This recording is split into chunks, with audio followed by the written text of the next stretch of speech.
কেউ বলে মিয়া খলিফা, আবার কেউ বলে সানি, আবার কেউ কেউ বলে বেগুনতলার বেগুনওয়ালি। Hey guys, আসসালামু আলাইকুম, this Shanto and welcome to back. So finally চলে আসলাম নতুন একটা ভিডিও নিয়ে। আজকের ভিডিওর টপিক কি? বেগুনতলার বেগুনওয়ালি। সো তাকে নিয়ে থাকছে আছে সম্পূর্ণ ভিডিওর আয়োজন। আর বাই দ্য ওয়ে থাম্বনেল দেখে বুঝে গেছেন যে আজকের কে হইতেছে আজকের বেগুনতলার বেগুনওয়ালি। সো সাথে থাকুন, সম্পূর্ণ ভিডিও দেখে থাকুন। और अभी तो रुको, ক্লাইম্যাক্স अभी বাকি। এই যে কিছু কিছু কমেন্ট থাকে না যে হোটেল মালিকদের দৃষ্টি আকর্ষণ করছে, আপনাদের কর্মী পালিয়ে এসেছে, তাকে ধরে নিয়ে যান।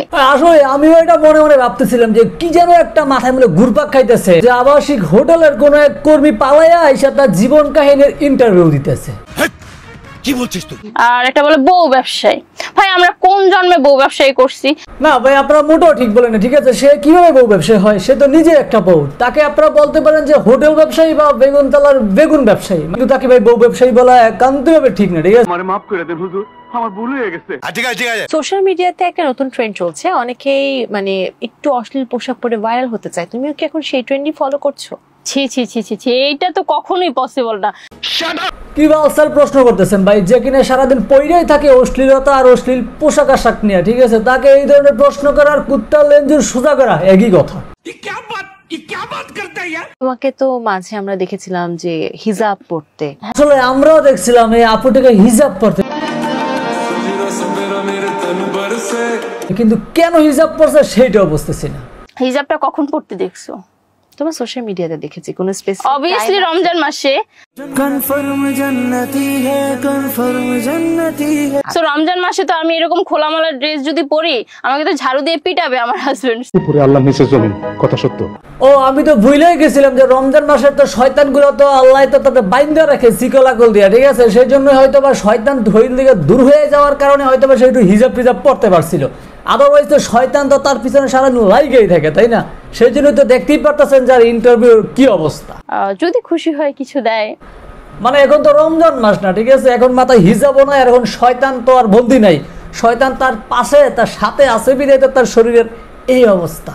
ভালো হয়ে যা, এখনো সময় আছে। হিজাব মিয়া খলিফাও পরে, এটা জানো?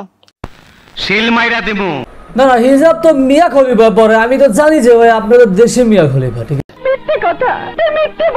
আছে, কারণ এটা বাঙালি অলরেডি জানা গেছে যে কে কে কোনটা আর কে কি না। সো এখন তো ওই দেশের লোকের সাথে তো আপনার কম্পেয়ার করলে হবে না, তাই না? আসলে অনেক কিছু কম্পেয়ার করার মতো আছে, সামনেরও সবকিছু কম্পেয়ার করার মতো আছে, পিছন দিয়েও কম্পেয়ার করার মতন আছে, আবার বেগুনতলায়ও কম্পেয়ার করার মতন আছে, আবার হিজাব পরেন, সব দিকেই মিলে যেতেছে আপনি বাংলাদেশের মিয়া আপু।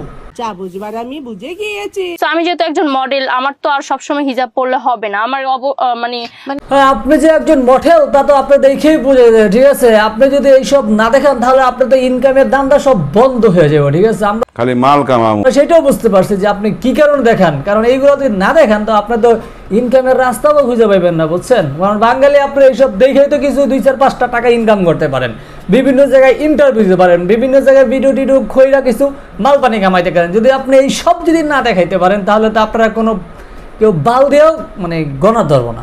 এই অপমান আমি সহ্য করব না। প্রবাদ আছে না, সোনার বাংলা, জয় বাংলা, উত্তর বাংলা, দক্ষিণ বাংলা, যা ইচ্ছা তাই দেখা যাক, মুখ দেখানো যাবে না। ঠিক আছে, বাঙালির একটা প্রবাদ আছে, ঠিক আছে, লুঙ্গি খুলে এলো মুখ ঢাকার অবস্থা। বাট এই যে এত যোগ্যতা অর্জন করছি, আমার এই যোগ্যতা কি গিভ এন্ড টেকের কাছে বিক্রি করে দিব নাকি আমি? আপনি যে কি কি যোগ্যতা অর্জন করছেন, কি কি যোগ্যতা পিএইচডি মানে পিএইচডি করছেন, বা কি কিতে আপনি যে মাস্টার্স এমবিএ পুরো পিএইচডি করে ফেলছেন, তা আপনার দেখলেই বোঝা যাচ্ছে যে আপনি কোন কোন বিষয়ে পুরো পিএইচডি করে ফেলছেন। আমার এই যোগ্যতা কি গিভ এন্ড টেকের কাছে বিক্রি করে দিব না? মানে কোন কোন বিষয়ে আপনি যোগ্যতা অর্জন করছেন তা আপনার দেখলেই সম্পূর্ণ বোঝা যাচ্ছে আপনি কোন কোন বিষয়ে বেশি পারদর্শী, বেগুনতলায় নাকি ছাদনাতলায় নাকি হোটেল ব্যবসায়ীতে। আমার যেহেতু আমি একটা স্বপ্ন নিয়ে এসেছি, তো ওই স্বপ্ন থেকেই বলছি আমি ফ্রিতে হলেও আমি সিনেমা করব। পাট খেতে যাবি আমার লগে? না, ফ্রিতে হলেও তো সিনেমা করবেন সেটা মানলাম, কিন্তু বেগুনতলায় যে বেগুন গুণ বিক্রি করবেন সেটাও জানি। ঠিক আছে, কেউ ফ্রিতেও করবেন না, আবার কেউ বেগুনতলা নিয়ে আপনার ছাইরাও দিব না।